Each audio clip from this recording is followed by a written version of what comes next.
주님께서 여러분과 함께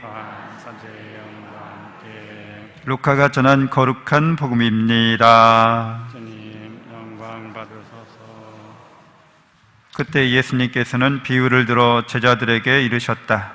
눈머니가 눈머리를 인도할 수 없지 않느냐? 둘 다 구덩이에 빠지지 않겠느냐? 제자는 스승보다 높지 않다. 그러나 누구든지 다 배우고 나면 스승처럼 될 것이다. 너는 어찌하여 형제의 눈 속에 있는 티는 보면서 네 눈 속에 있는 들보는 깨닫지 못하느냐? 네 눈 속에 있는 들보는 보지 못하면서 어떻게 형제에게 아우야 가만 네 눈 속에 있는 티를 빼내주겠다 하고 말할 수 있느냐? 이 선자야 먼저 네 눈에서 들보를 빼내어라. 그래야 내가 형제의 눈에 있는 티를 뚜렷이 보고 빼낼 수 있을 것이다. 좋은 나무는 나쁜 열매를 맺지 않는다. 또 나쁜 나무는 좋은 열매를 맺지 않는다. 나무는 모두 그 열매를 보면 안다. 가시나무에서 무화과를 따지 못하고 가시덤불에서 포도를 거두어 들이지 못한다. 선한 사람은 마음의 선한 곳간에서 선한 것을 내놓고 악한 자는 악한 곳간에서 악한 것을 내놓는다. 마음에서 넘치는 것을 입으로 말하는 법이다. 주님의 말씀입니다. 그리스도님 찬미합니다. 참 예수님, 하나님의 복동이 고맙습니다. 고맙습니다. 고맙습니다. 네, 오늘은 복음의 인도자라는 제목으로 함께 나누도록 하겠습니다. 네, 오늘 우리는 인도자, 우리 삶을 이끌어오는 것에 대해서 한번 생각해 볼 필요가 있겠습니다. 어디에서 와서 어디로 가는 길이냐? 창세기 16장 8절의 말씀인데요. 아브라함 가족 이야기를 통해서 하나님께서 주신 말씀입니다. 그러니까 아브라함이 잘 알다시피 100세의 아들 이삭을 얻고 그 이전에 부인 사라가 그 약속을 기다리다 지쳐서 자기 몸종을 이집트 여자 하갈을 아브라함에게 소실로 이렇게 들여보내죠. 그래서 이제 아들을 임신하게 됩니다. 그 아들이 이제 이스마엘인데, 그래서 이 하갈이 이제 임신하고 나서 본부인을 막 무시하는 거죠. 구박하고. 그래가지고 사라가 아브라함한테 어쩌고 저쩌고 이제 이렇게 해가지고 또 이제 집안 난리가 나가지고 쫓겨나는 거예요. 그 부인한테. 그래서 집을 나갑니다. 이 하갈이. 그래서 광야에서 하나님의 천사를 만나서 그 하갈에게 너 어디에서 와서 어디로 가는 길이냐 그 묻는 거예요. 근데 하여튼 천사의 이름을 듣고서 다시 집으로 돌아가서 본부인에게 이렇게 순종하면서 또 잘 사는 거죠. 그래서 이제 결국 아들을 낳게 됩니다. 그 아들이 이스마엘이고, 이제 드디어 하나님께서 약속하신 정실분에게서 난 이삭이 태어나면서 이제 이삭이 젖을 뗄 나이가 되고 걸음마를 시작하니까 그 사라가 봤을 때, 본부인이 봤을 때 이스마엘은 벌써 청소년이거든요. 근데 자기 아들은 이제 갓 걸음마를 떼는데 남편이 이제 죽고 나면 저 이스마엘이, 저 하갈이 우리를 다 내쫓고, 그러니까 생각만 해도 끔찍하잖아요. 그래서 이제 또 자기 남편 아브라함에게 계속 이제 조르고 이렇게 얘기해서 결국 쫓겨나는 거예요. 그래서 지금 광야에서 물이 다 떨어져서 자기 아들이 목말라서 지금 죽을 위험에 처해서 하나님께 부르짖는 장면입니다. 하나님께서 그의 부르짖음을 들어주시죠. 우리는 이제 사춘기를 지나서 사춘기가 되면 이제 우리의 인생의 중반을 넘어서게 되고, 우리가 인생 좌표에서 어디쯤 와 있는지를 이제 회고하게 됩니다. 회상하게 됩니다. 내가 잘 살아온 건지 지금까지, 그리고 앞으로 어떻게 살아야 될지를 이제 고민하기도 하고 또 고뇌의 밤을 지새기도 합니다. 그래서 우리는 과연 우리 인생이 어디에서 와서 어디로 가는지 그 답을 신앙인들은 물론 찾고 또 확신하고 있지만 많은 세상 사람들은 그 길에 대해서 우리처럼 복음의 진리를 깨닫지 못했기 때문에 세속적인 믿음과 희망들에 국한해서 자신의 인생이 이끌려왔음을 알게 됩니다. 저 복음이라고 쓰여진 거 저 지워도 될 것 같은데요. 복음, 루카복음이 띄워져 있네요. 세속적인 믿음과 희망들이라고 말하는 그 가치들은 가족에 관련된 또 건강, 요즘 같은 시기에 중요하죠. 또 학업, 취직, 하는 일, 사업들, 취미나 놀이, 여가생활, 재물, 이런 사회 안에서, 인간관계 안에서 이런 것들을 우리가 믿고 이런 것들을 희망하면서 살아온 거죠. 근데 이런 모든 것들은 사실 위태하고 또 위험한 기반 위에 놓여져 있다고 말할 수 있죠. 그게 아주 안정적이고 확정적이고 고정된, 불변하는 그런 세상살이가 아니잖아요. 우리나라도 지금 대선을 앞두고서 굉장히 각자 좀 위태하다라는 생각을 하고 있을지도 모릅니다. 대선 후보들도 위태해 보이죠. 또 국제적으로도 러시아가 우크라이나를 침략했는데 국제 정세라는 것도 자국의 이익이 충돌하게 되면 전쟁으로 쉽게 비화되기도 합니다. 사실 우리가 내일 어떻게 될지 아무도 모릅니다. 안녕하셨습니까? 라는 말이 굉장히 이 세상 가치적인 측면에서 보면 오늘 하루 정말 별일 없이 보냈으면 그걸로 만족하고 안심이라는 그런 의미도 있을 수 있겠습니다. 그래서 이런 위태로움에 대해서 이제 이야기하는 서경을 보면 순임금이 우임금에게 이제 정권을, 왕권을 이양하면서 이제 충고하는 거죠. 사람 마음이라고 하는 것은 위태롭고 도심은 오직 미미하니 오직 정밀하고 오직 한결같게 하여 진실로 그 중을 잡으라라고 조언해 줍니다. 인심이라고 말하는 것은 이제 욕심이라고도 우리가 해석할 수 있는데 사람들 마음이라는 거죠. 사회생활 하면서 우리가 마음과 마음이 부딪히는데 그 마음이라는 거 하는 것을 욕심이라는 측면에서 보면 호리피해라고 할 수 있어요. 이익은 좋아하고 해는 피하려고 한다는 거예요. 그러니까 자기 안위를 위해서 늘 사람들이 움직이는 것은 그렇게 양심이나 무슨 대의 명분이 아니라 이게 나한테 이익이 되냐, 나한테 손해가 되냐 이런 거에 따라서 사람 마음이 수시로 변할 수 있다는 거죠. 그래서 아무리 친한 친구도 이해관계가 충돌하게 되면 그냥 원수가 될 수 있습니다. 그러니까 사실 위태한 거죠. 위험하다고 할 수 있습니다. 도심이라고 말하는 거는 이제 양심으로 우리가 해석할 수 있는데 양심은 미미하다는 거죠. 사람들이 자기 양심을 알아차리고 자기 양심대로 살려고 하는 사람들은 사회에서 그렇게 많지 않다고까지 이야기합니다. 그래서 정신 차리고 한결같이 그 중을 잡으라는 거죠. 유교에서 중이라고 말하는 이 중용은 중용에 나오는데요. 그 희노애락 지미발 위주의 중이라고 합니다. 그러니까 희노애락이라고 하는 우리 감정이 생기기 그 전에 그걸 중이라고 한다는 거죠. 그러니까 여러분 어떤 사람을 보고 선입관이나 어떤 편견이나 이런 걸 갖게 되잖아요. 말과 어떤 이야기를 들음으로써. 그래서 그걸 보고 듣고 이렇게 생기잖아요, 감정이. 근데 생기기 전에 감정, 생기기 전에는 그렇지 않다는 거죠. 우리가 살아가면서 마음이라고 하는 게 이렇게 작용해서 뭔가 우리 마음을 이렇게 움직이게 만드는데 그 움직임이 있기 전, 그러니까 아주 부동심, 평정심 이런 걸 말하는 거예요. 근데 늘 그게 우리의 기본이라는 거죠. 우리 다 그런 걸 갖고 있어서 우리가 어떤 이야기를 들으면 이제 그 발동하게 되는 거예요. 우리 감정이, 우리 생각이 막 발동하게 되는데 그 발동하기 전에 그 상태를 잘 부정심과 평정심을 유지하고 이렇게 발동한다 할지라도 발이 개중절 그걸 발동하지만 그 모든 게 적절하면 된다는 거죠. 그걸 중이라고 한다는 거죠. 그걸 화라고도 한다는 거죠. 그러니까 중을 지켜서 화목하게 만드는 거예요. 이게 평화롭게 만드는 걸 말합니다. 그거에 힘쓰라 이렇게 조언을 해줍니다.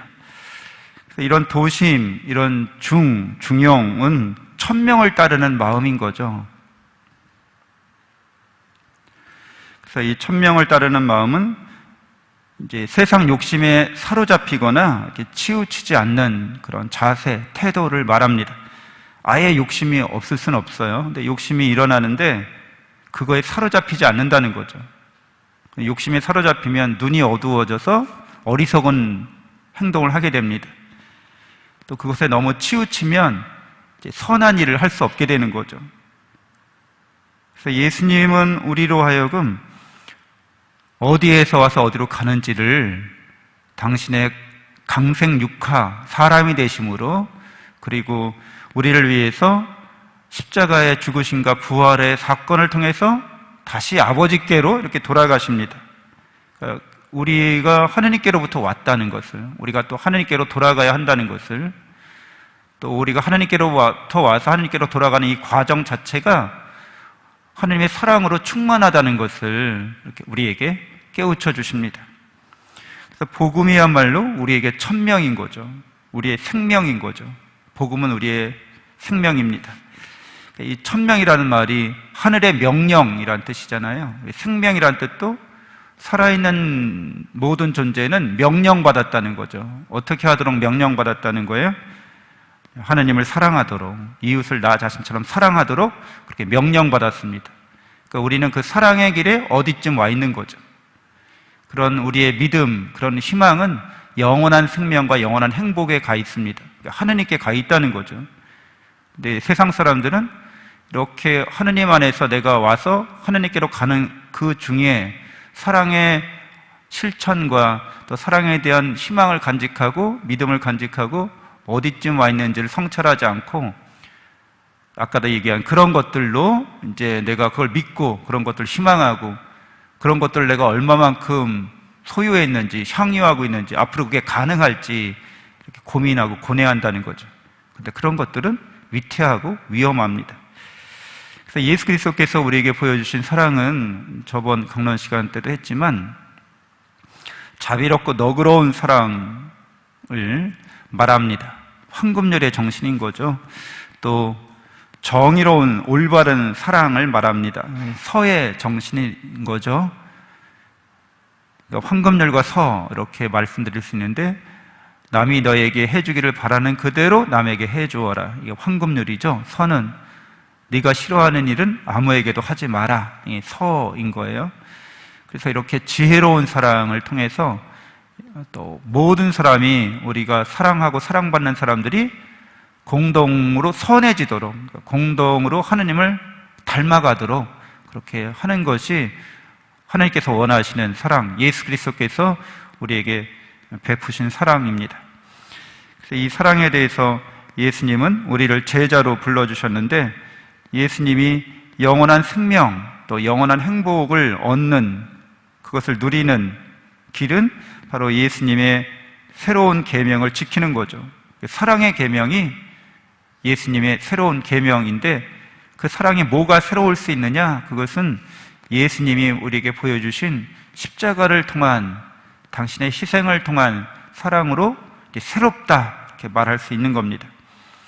내가 너희를 사랑한 것처럼 그렇게 새로운 사랑을 우리는 해야 되는데, 그 사랑에 대해서 요한복음 이어서 15장 13절 14절에서 친구들을 위하여 목숨을 내놓는 것보다 더 큰 사랑은 없다. 내가 너희에게 명령하는 것을 실천하면 너희는 나의 친구가 된다. 이렇게 얘기하십니다. 그러니까 여러분이 예수 그리스도를 뽑은 게 아니라, 신앙을 선택한 게 아니라 실제로는 하느님께서 우리를 선택하셨고 뽑아주셨다는 거죠. 그리고 우리를 친구처럼 여기시고 친구가 되도록 만들어주시고, 그래서 우리를 위해서 생명을 내어놓으시는 사랑을 베푸셨다는 겁니다. 그래서 너희가 나를 뽑은 것이 아니고 내가 너희를 뽑아 세웠는데 너희가 가서 열매를 맺어 너희의 그 열매가 언제나 남아있게 하려는 것이다. 우리가 세상적인 가치들에 대한 그런 믿음과 그런 희망을 갖고 살지만 영원한 가치를 지닌 건 아니죠. 당장 전쟁이 일어나면 화폐의 가치는 종이쪽지가 될 수 있습니다. 그냥 우리가 어쩌다 병원 가서 의사 선생님이 시한부 선고를 하면 그냥 일상이 깨어져 버릴 수도 있습니다. 사실 이런 세상적인 가치들에 우리의 희망을 두는 건 아니라는 거죠. 우리의 열매는 예수님이 보여주신 사랑의, 새로운 사랑의 계명에 따라서 그 사랑을 실천함으로써 그 결과가, 그 열매가 영원한 가치를 지니고 있어서 하나님께 영원한 생명과 행복을 상급으로 받게 됩니다. 그래서 우리는 십자가의 사랑으로 우리 자신을, 우리 마음을 이렇게 꿰뚫어 보아야 합니다. 통찰해 보아야 합니다. 십자가의 사랑, 이렇게 자비로운 사랑, 정의로운 사랑, 지혜로운 사랑, 공동선을 이루는 사랑으로 우리 삶을 성찰하고 이러한 예수 그리스도의 십자가 사랑이 우리에게 충만하다는 것을 깨닫고 확신해야 되는 거죠. 그래서 우리 마음이 하나님의 사랑으로 이미 가득 차 있다는 것을, 영원한 생명과 행복의 은총을 이미 나에게 주셨다는 것을 확신하고 깨달으면서 살아가야 합니다. 그렇게 내 마음에 충만해야 이제 줄 수 있다는 거죠. 베풀 수 있다는 거죠. 어느 누구도 소유하지 못한 것을 베풀고 나눌 수는 없습니다. 아이들도 우리가 그 꼬맹이 때, 아동기 때 어떤 가족이 찾아오거나 이렇게 방문하거나 해서 장난감을 가지고 노는데 이거 좀 나눠서 같이 놀아 그래도 잘 안 하죠. 왜 잘 안 하겠어요? 아이는 그 장난감에 대한 완전한 소유를 체험하지 못한 겁니다. 아직 난 이거 내 것이 아니라고 여기는 거죠. 그렇기 때문에 그걸 나누라고 했을 때 아니 나는 이거 충분히 갖고 놀지 못했는데 이게 내게 없는데 내게 아직 아닌데 이걸 어떻게 베풀고 나누겠어요? 근데 여러분이 하나님의 사랑을 충만히 받고 있는데 예수 그리스도를 통해서 그것을 깨닫고 확신하지 못하면 어떻게 그걸 베풀고 나누겠어요? 나한테 없는데, 영원한 생명에 대한 기쁨과 행복이, 그런 희망이 내 안에 없는데 남들에게 그렇게 하세요라고 말할 수 없다는 거예요.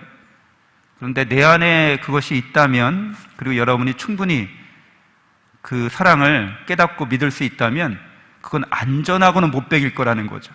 여러분이 뭔가 이렇게 사회생활을 하면서 세상에서 살아가면서 뭐 획기적이고 아주 특별하고 나만 알고 있는 그런 노하우가 있는데 다른 사람들에게 유익하고 도움을 줄 수 있는 거라면 그거를 다른 사람들에게 안 알려주고는 막 좀이 쓰시죠. 막 입이 간지럽죠. 그래서 그냥 계속 얘기해 주려고 합니다. 아, 이거 이렇게 하는 거야, 저렇게 하는 거야. 영원한 생명과 행복을 얻는 길에 관련해서 우리가 그리스도의 사랑을 받고 그 은총 안에 머물고 있다면 그거를 안전하고는 못 베긴다는 거예요. 영원한 생명과 행복의 길이 우리 앞에 펼쳐져 있기 때문에 그러합니다. 그래서 우리는 사랑으로 말하고 또 사랑으로 행동하는 또 행위하는 하느님의 일을 더 많이 할 수 있어야겠습니다. 제2독서에서 바오로 사도가 우리는 죽음을 넘어서는 영원한 생명의 길을 이미 걸어가고 있기 때문에 영원한 열매를 맺는 주님의 일을 더 많이 하도록 그렇게 격려하고 있는 것을 듣게 됩니다. 그래서 우리는 가득 찬 것이 밖으로 나올 때 우리가 특별히 첫 번째로 나타나는 것이 우리의 말이죠. 우리의 언행입니다. 그래서 우리가 서로 주고받는 이 언어 생활에 있어서 사랑이 충만하다면 이렇게 공감을 잘하는 사람인 거죠. 누가 말할 때 그 느낌이나 정서를 잘 느낍니다. 같이. 그리고 잘 경청해줍니다. 그 내용을 정확하게 알아들으려고 하는 거죠. 공감적 경청, 너무 여러분들 상식적이죠. 대화의 가장 기본이 되는 것이고요. 또 칭찬과 격려하는 거죠. 우리가 주위 사람들이 함께 하나님의 일을 해나갈 때 또 서로 사랑하고 사랑받는 그런 공동체 안에서 그 일에 관련해서 칭찬하고 격려하는 거예요. 근데 너무 과한 칭찬이나 너무 미흡한 칭찬은 우리로 하여금 부담을 느끼게 하거나 아쉬움을 느끼게 하죠. 정확하게 묘사하는 거죠. 이래저래 해서 그 행위를 더도 말고 덜도 말고 그대로 묘사하고 그래서 내게 어떤 느낌, 어떤 감정이 있는지를 얘기해 주는 거예요. 그 고마움과 감사를. 또 겸손과 온유로 잘 섬기는, 우리가 섬긴다고 할 때 이렇게 서비스 하는 거죠. 근데 낮은 자세에서 온유하게 그렇게 사랑으로 잘 섬길 수 있어야겠습니다. 그래서 우리 공동체가, 우리 가정이, 본당 공동체가 이렇게 하나님의 사랑으로 서로 사귀고 나누고 또 섬기는 봉사가 풍성한 제자 공동체가 되기를 바랍니다.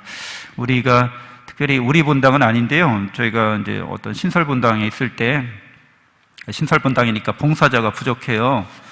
그래서 이제 시간이 없는데, 정말 바쁜데, 직장생활, 사회생활 하느라고. 근데 올개를 초보인데 사람이 없으니까 그 초보가 와서 올개 연주하는 거예요. 그러니까 막 삑사리도 나고 실수도 하고 그러겠죠. 어떤 이제 자매님이 가시면서 그 봉사자한테, 야, 너 때문에 분심 들어서 미사하는데 방해받았다. 그따위로 할 거면 집어쳐. 이렇게. 그따위로 할 거 하지 말라는 거예요. 그러니까 그 봉사자 입장은 그 상황이 그런데 이게 어렵게 부탁해서 했는데 크게 마음의 상처를 입어서 이제 봉사하는데 기쁘게 봉사하지 못하는 거죠.